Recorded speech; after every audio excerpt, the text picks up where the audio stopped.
Baik, terima kasih atas kesempatan yang diberikan kepada saya. Selamat siang, dokter dan teman-teman. Perkenalkan, nama saya Wadida Winter Wanggai sebagai salah satu mahasiswa yang juga mengontrak modul hemato-onkologi. Nah, jadi di sini video ini saya buat untuk bertujuan memenuhi tugas saya, salah satunya PBL 3 terkait karsinoma mamae atau yang sering disebut dengan kanker payudara. Untuk tidak membuang-buang waktu, langsung saja kita masuk untuk pembahasan pertama dari kanker payudara itu sendiri. Nah, yang perlu kita tahu sebelum membahas terlebih jauh tentang apa itu kanker payudara, maka kita perlu dulu letak dari letak dari kelenjar mamae atau payudara itu sendiri. Nah, pertama, payudara itu terletak di bagian atas dari otot pectoralis mayor dan melekat pada otot tersebut melalui selapis jaringan ikat. Nah, untuk ukuran dari payudara itu bergantung pada variasi jumlah jaringan lemak dan jaringan ikat dan bukan pada jumlah kelenjarnya. Nah, jaringan glandular terdiri dari 15 sampai 20 lobus mayor. Setiap lobus dialiri ductus lactiferus sendiri yang akan membesar menjadi sinus lactiferus yang disebut dengan ampula. Nah, jadi struktur kelenjar susu ini dibagi menjadi 3 bagian. Ada kulit, parenkim, dan stroma. Nah, kulit ini terdiri dari puting dan aureola.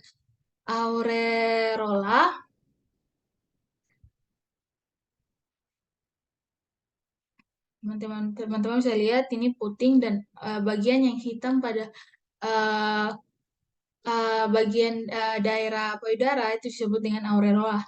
Selanjutnya kelenjar susu juga terdiri dari parenkim. Nah, parenkim ini terdiri dari saluran cabang yang bercabang dan lobulus secretory uh, terminal.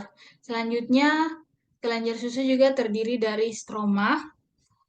Stroma ini merupakan kerangka pendukung dari payudara di sekitar parenkim. Ada stroma yang berlemak dan juga stroma yang berserat.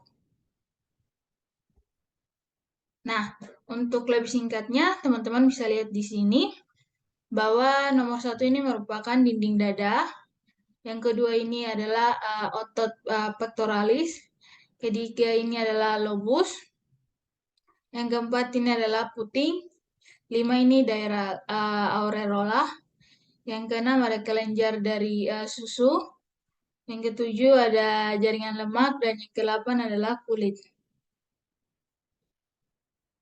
Nah, selanjutnya kita akan membahas apa sih uh, kanker payudara atau karsinoma mamae dan bagaimana epidemiologinya di Indonesia. Baik, kanker payudara ini merupakan benjolan abnormal pada sel-sel lapisan atau epitel uh, atau lobulus pada jaringan kelenjar payudara. Jadi, saya ulang, jadi kanker payudara merupakan suatu benjolan abnormal pada sel-sel lapisan, bisa pada ductus dan juga pada lobulus yang terdapat pada jaringan kelenjar payudara. Nah, awalnya pertumbuhan kanker ini terbatas pada ductus atau lobulus, yang sering dikenal dengan in situ, di mana umumnya tidak menimbulkan gejala atau memiliki potensi penyebaran yang minimal atau kita kenal dengan metastasis. Nah, di sini kita lihat bahwa data kanker Indonesia bahwa karsinoma mamae atau kanker payudara menduduki posisi terbesar untuk penyakit kanker. Yang kedua diikuti dengan kanker serviks, yang ketiga ada kanker paru-paru, dan selanjutnya. Untuk lebih lanjutnya epidemiologi dari kanker payudara ini kita bisa lihat bahwa menurut data Globakan tahun 2020 jumlah kasus baru untuk kanker payudara mencapai 68.858 kasus dari total 396.914 kasus baru kejadian kanker di Indonesia.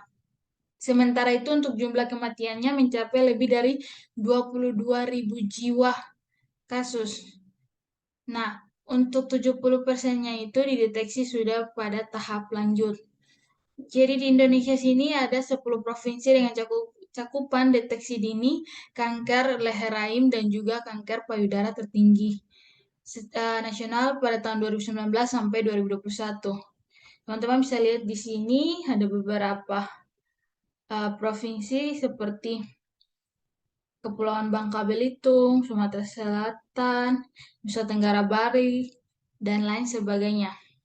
Tapi untuk provinsi-provinsi lainnya tidak menutup kemungkinan di sana juga terdapat kasus kanker payudara, tetapi untuk deteksi dini pada kasus kanker payudaranya mungkin masih lama sehingga datanya tidak diinput.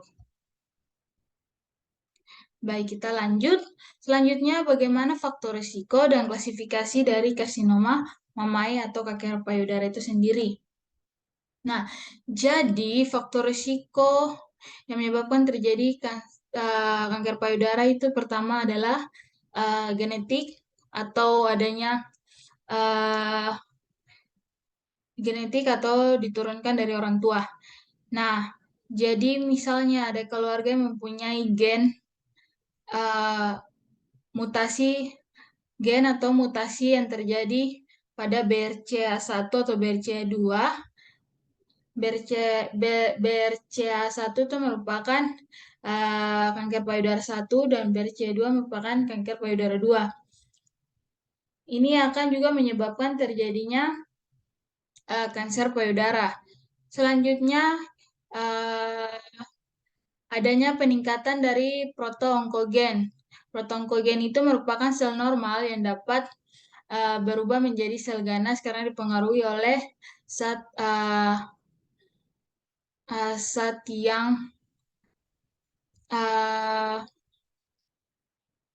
seperti pengaruh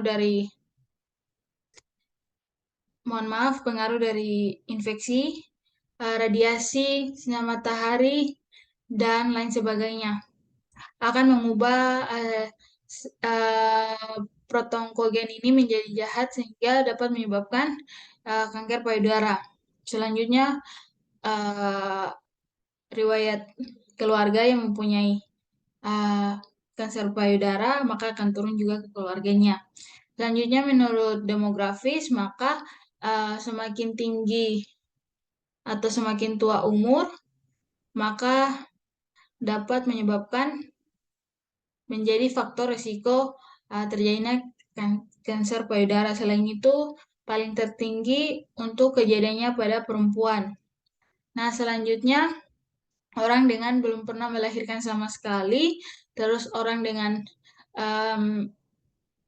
menars dini atau kita kenal dengan menstruasi dini, di mana dia menstruasi kurang dari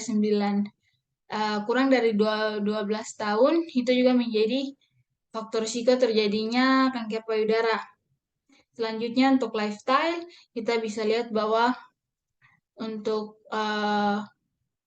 BMI yang tinggi dapat menyebabkan produksi dari estrogen dan androgen dari adiposit yang meningkat sehingga menyebabkan menjadi faktor risiko untuk terjadi kanker payudara.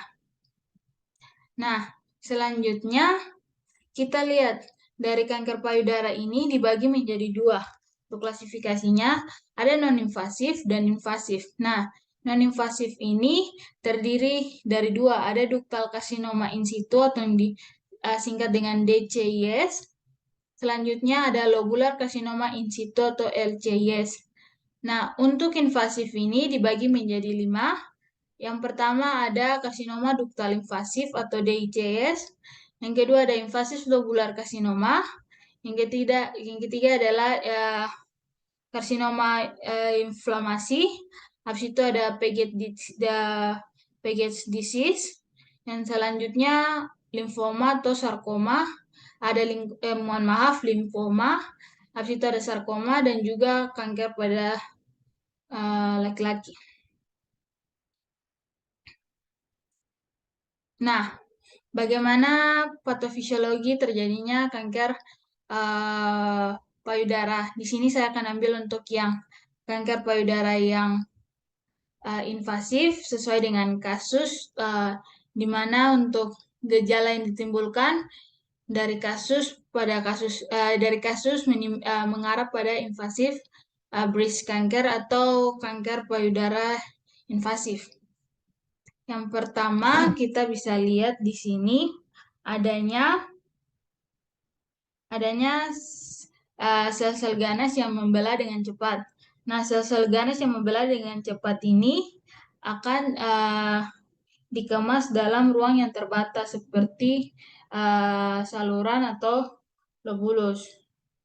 Nah, sehingga akan menimbulkan nodul yang keras, yang terasa keras saat dilakukan palpasi. Nah, nodul yang pada nodul ini biasanya dia tegas dan batasnya tidak jelas.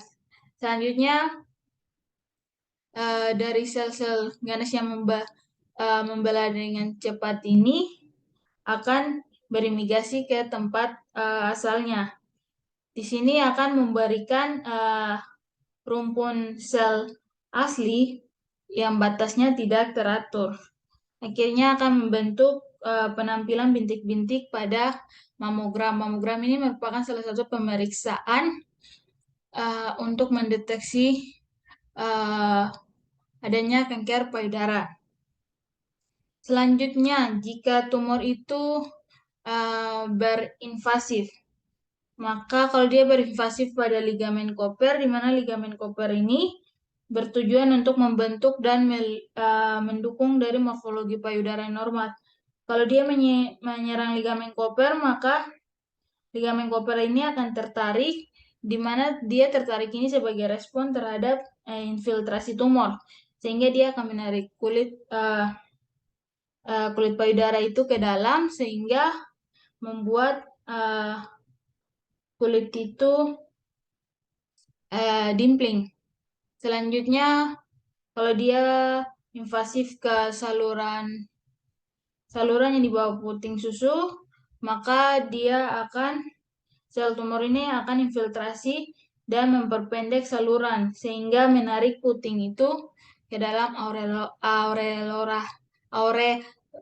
sehingga kita kenal dengan nipple retraction atau puting tertarik ke dalam. Selanjutnya, kalau dia berimigrasi ke kulit payudara, lapisan kulit payudara, maka dia akan menyebabkan sitokin sehingga menyebabkan adanya vasodilatasi lokal pada pembuluh darah di bawah kulit. Nah, ini membuat tampaknya seperti adanya difus pada payudara atau kita kenal dengan difus eritema. Di sini juga kita bisa lihat bahwa kalau misalnya sel-sel tumor itu menyusup ke saluran limfatik, maka akan mengeringkan jaringan payudara sehingga terjadi obstruksi drainase pada limfatik cairan interstisial sehingga cairan menumpuk di bawah kulit payudara seperti edema dan teksturnya seperti kulit jeruk. Baik, itu untuk patofisiologi dari karsinoma invasif mamae. Selanjutnya bagaimana dengan penegakan diagnosis? Nah, di sini penegakan diagnosis untuk karsinoma mamae dipakai triple diagnosis di mana klinisnya terdiri dari anamnesis dan pemeriksaan fisik. Untuk anamnesis dan pemeriksaan fisik ini, pada anamnesis kita tanya keluhan apa yang membuat pasien ini datang, sudah berapa lama, adakah keluhan penyerta atau keluhan lainnya, terus tanyakan faktor risiko, apakah di keluarga memiliki sakit yang sama, atau bagaimana dietnya atau bagaimana makanan yang dia konsumsi sehari-hari itu perlu ditanyakan. Selanjutnya pada pemeriksaan fisik bisa kita lakukan pemeriksaan sadari. Selanjutnya yang kedua adalah imaging. Imaging ini kita lakukan radiologi. Yang ketiga ada pemeriksaan penunjang juga seperti sitologi yaitu histopatologi, mohon maaf. Nah, untuk sitologi ini dia sendiri merupakan gold standar untuk pemeriksaan kanker payudara untuk memastikan adanya keganasan atau tidak. Jadi akan diambil sampel seperti bisa dilakukan dengan FNAB dengan selanjutnya juga bisa dilakukan pemeriksaan immunohistochemistry. Nah, dari situ kita bisa menegakkan untuk stadium kankernya sudah stadium 0 atau 1, 2, 3, bahkan sampai 4. Selanjutnya untuk tata laksana karsinoma mamae, di sini ada rencana terapi optimal. Rencana terapi optimal ini terdiri dari tujuan terapi dan pilihan terapi. Untuk tujuan terapi ini ada kuratif dan paliatif.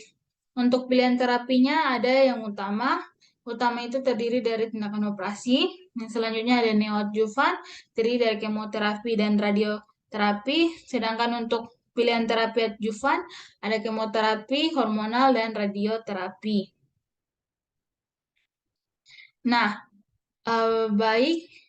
Jadi di sini untuk mencegah atau mencegah adanya kanker mamae atau kanker payudara ini perlunya kita mengontrol makanan yang kita konsumsi, paparan dari asap rokok, bahkan kita bisa melihat faktor resiko apakah di keluarga kita ada atau tidak itu tentunya faktor risiko yang tidak dapat kita kontrol ya.